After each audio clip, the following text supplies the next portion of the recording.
Hello everyone, this is Yes Sivan and welcome to my YouTube channel. Today I am going to talk about BSc final year maths.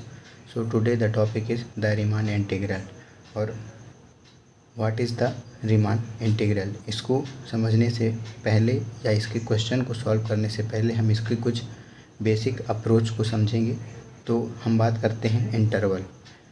Interval को हम आई से represent करते हैं। Interval चार प्रकार के होते हैं: closed interval, open interval, open closed interval, closed open interval. ये हम मानते हैं कि इंटरवल आई क्लोज्ड इंटरवल ए और बी है। तो इंटरवल ए और बी के बीच में इनफाइनाइट एलिमेंट होते हैं। फॉर एग्जांपल अगर हम बात करें कि अगर हमारे पास कोई इंटरवल 1 और 2 है तो ये इंटरवल 1 और 2 के बीच इनफाइनाइट एलिमेंट होंगे, जैसे 1.1, 1.2, 1.3, 1.4 से लेकर के इनफाइनाइट एलिमेंट होंगे। मतलब 1 और 2 के बीच में इनफाइनाइट एलिमेंट होंगे। इसके बाद हम बात करते हैं पार्टीशन की। तो इंटरवल ए बी का पार्टीशन, इंटरवल ए बी का जो पार्टीशन होता है उसको हम किस प्रकार से रिप्रेजेंट करते हैं। हम जानते हैं कि इंटरवल ए और बी के बीच में इनफाइनाइट एलिमेंट्स होते हैं और पार्टीशन को हम पी से रिप्रेजेंट करते हैं, जहाँ ए equal to x0, x1, x2, xr-1 से xr अप टू xn तक जाएगा। मतलब ये x0 से xn तक हम इसको रिप्रेजेंट इस प्रकार से करते हैं। ये क्लोज्ड इंटरवल ए बी को हम इस प्रकार से रिप्रेजेंट करते हैं, जो कि ए बी का एक विभाजन है। इसके बाद हम देखते हैं कि जहाँ x0 less than x1, x1 less than x2 up to xn, जहाँ xn इन सबसे बड़ा होता है। इसके बाद हम बात करते हैं ग्राफिकल रूप में। तो अगर हम एक कोई स्ट्रेट लाइन लेते हैं जहाँ पर पॉइंट ए है और ये पॉइंट एक दूसरा पॉइंट बी है तो हम पॉइंट ए से बी के बीच में इनफाइनाइट एलिमेंट होंगे, जैसे x0, x1, x2 से लेकर के xn तक। तो ये ए से बी के बीच में इनफाइनाइट एलिमेंट होंगे। इसके बाद हम बात करते हैं इंटरवल आई इक्वल टू 0 और 1 का पार्टीशन। तो आज 0 और 1 का जब हम पार्टीशन करते हैं, जहाँ P equal to 0, 1/n, 2/n से लेकर के n/n तक होगा। ये इंटरवल 0 और ए का पार्टीशन है। इसके बाद हम दूसरे एग्जांपल देखते हैं 0 और ए का पार्टीशन। तो 0 और ए का partition p equal to 0, a/n, 2a/n dash dash dash r-1 into a/n comma r into a/n से n इंटू a/n तक। तो ये इंटरवल 0 और ए का पार्टीशन है। इसके बाद अगर हम बात करते हैं कि सब इंटरवल, तो सब इंटरवल क्या होता है। जिस प्रकार हम जानते हैं कि कोई अगर हम सेट लेते हैं उसका सेट से मिलकर ही एक सबसेट बनता है, उसी प्रकार जो सब इंटरवल होता है वो इंटरवल से मिलकर ही बनता है। फॉर एग्जांपल अगर हम देखते हैं कि हमारे पास एक नेचुरल नंबर का कोई सेट है 1, 2, 3, 4 एंड 5, तो हम देखते हैं कि अगर हम यहाँ पे एक सबसेट एन डैश से हम इसको रिप्रेजेंट करते हैं और हम यहाँ पे कोई रेंडमली कोई एलिमेंट लेते हैं 2, 3 और 4, ये इसी सेट के होने चाहिए, ठीक ना। तो अगर ये इसी सेट के एलिमेंट हैं 2, 3 और 4, तो ये सबसेट जो होता है एन डैश से इसमें बिलोंग करता है। मतलब सबसेट जो होता है इसमें बिलोंग करता है, तो एन डैश ये इसका सबसेट कहलाता है। उसी प्रकार हम देखते हैं सब इंटरवल। तो जो x0 से xn तक हमने इंटरवल ए और बी जो था उसको जब हम x0 से xn तक जब हम एक्सप्रेस किए थे, तो उसी को ये छोटे छोटे टुकड़ों में ये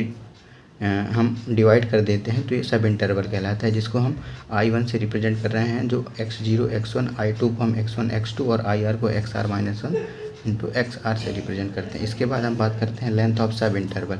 लेंथ ऑफ सब इंटरवल को हम डेल x से रिप्रेजेंट करते हैं, जहाँ del x1 equal to x1 minus x2। मतलब जो हमारे पास क्लोज इंटरवल ए और बी होता है तो b minus a equal to del x निकल आता है। मतलब लेंथ ऑफ इंटरवल निकालने के लिए b माइनस ए करते हैं। तो उसी प्रकार अगर हम डेल x1 की बात करें तो x1 माइनस x0, अगर हम I2 के लिए हम इसका लेंथ निकालते हैं तो डेल x2 के लिए x2 माइनस x1 और डेल x3 के लिए x3 माइनस x2। इसी प्रकार सब इंटरवल IR का लेंथ ऑफ सब इंटरवल होगा XR माइनस XR-1। इस प्रकार अब हम नेक्स्ट देखते हैं कि मेश ऑफ पार्टीशन या विभाजक का मानक, इसे हम नॉर्म ऑफ पी से रिप्रेजेंट करते हैं।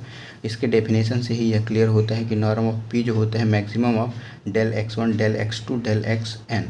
मतलब जो लेंथ ऑफ सब इंटरवल में जो मैक्सिमम होता है या इसको निकालने पर जो हमें मैक्सिमम आउटपुट देता है वही इसका मेश ऑफ पार्टीशन कहलाता है।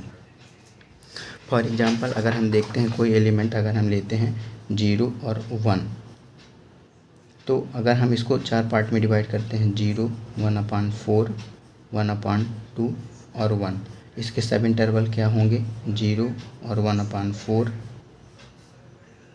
1/4, 1/2 और होगा 1/2 और 1।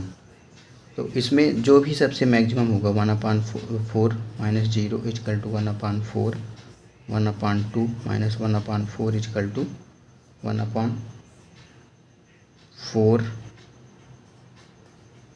और इसके बाद 1 माइनस 1/2 इजकल टू 1/2। तो इसमें जो इसको हम x1 नाम देते हैं, x2 और ये x3 है, तो यहाँ पे नॉर्म ऑफ p हो जाएगा x3, नॉर्म ऑफ p जो होगा वो हो जाएगा x3। इसके बाद अब हम बात करेंगे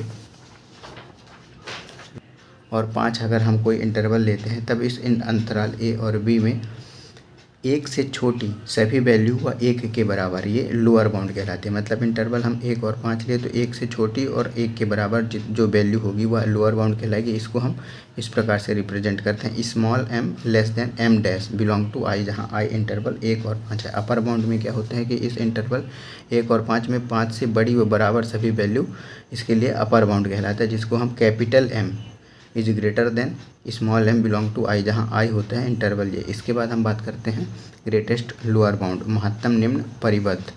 इसको हम इन्फीमम या ग्रेटेस्ट लोअर बाउंड से रिप्रेजेंट करते हैं, जहाँ f ऑफ x, जहाँ x belong to interval a और b।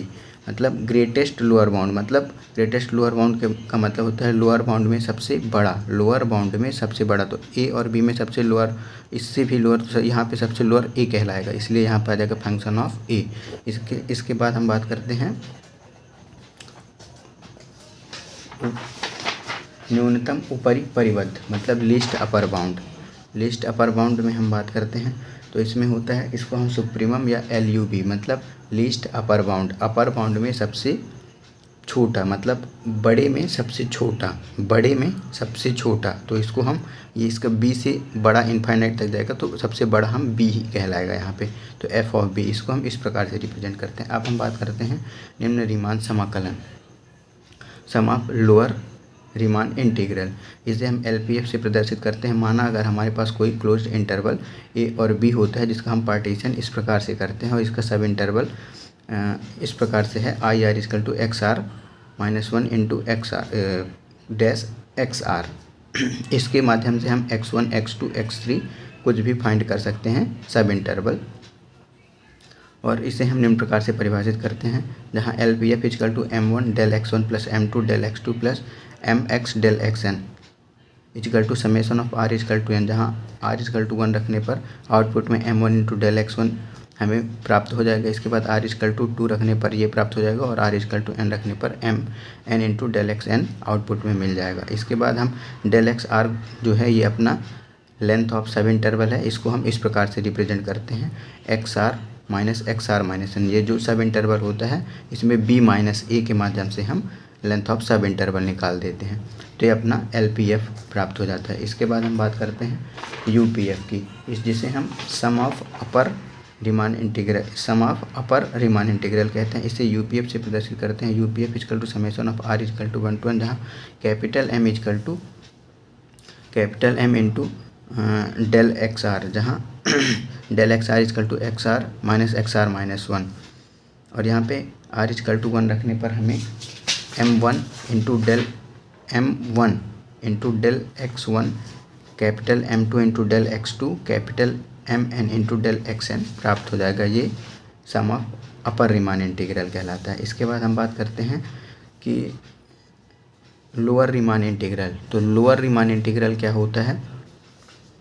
लोअर रीमान इंटीग्रल माना f कोई एक अंतराल, माना f कोई एक फंक्शन है क्लोज इंटरवल a b में, तब हम इंटरवल a b में फलन f में निम्न रीमान समाकलन को इस प्रकार से रिप्रेजेंट करते हैं कि माना integration a to b f of f(x) into dx, जहाँ a के नीचे साइड अगर बार दिया हुआ होता है या एक डैश दिया हुआ होता है तो इसको हम लोअर रीमान इंटीग्रल कहते हैं, और अगर यही डैश ऊपर की साइड होता है तो उसको हम अपर रीमान इंटीग्रल कहते हैं। और अगर लोअर रीमान इंटीग्रल और अपर रीमान इंटीग्रल एक दूसरे के इक्वल होते हैं तो हम यह कह सकते हैं कि फंक्शन f में जो इंटरवल a b दिया हुआ है वह बाउंडेड है। और अगर लोअर रीमान इंटीग्रल और अपर रीमान इंटीग्रल इक्वल नहीं होते हैं तो हम इसको कहते हैं कि फंक्शन बाउंडेड नहीं है।